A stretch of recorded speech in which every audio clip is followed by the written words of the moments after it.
There is a huge amount that modern culture can still learn from the Victorians. Sometimes that might be in the form of new discoveries, but it can also be about reflecting on our relationship with the past.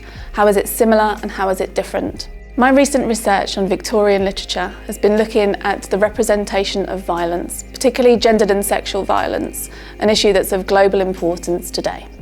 An example of this is my study of Anne Bronte's The Tenant of Wildfell Hall, which was published in 1848, over 170 years ago. Anne Bronte is not as well known today as her older sisters Charlotte and Emily Bronte, the canonical authors of Jane Eyre and Wuthering Heights. Anne was lost from literary studies for a long time. She was written off as the boring Bronte and also as the Bronte without genius. And my research on The Tenant of Wildfell Hall has suggested that this is far from the case. The Tenant of Wildfell Hall is about a young woman who leaves a long-term abusive marriage. Because it's a novel about emotional and psychological violence, Anne shows us things that we might think are very modern today, including victim blaming and also gaslighting.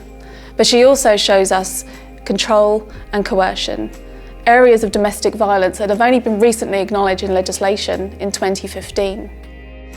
By paying attention to the work of a Victorian feminist writer like Anne Bronte, we can gain greater understanding of the experience of domestic violence in a time that was very different from our own.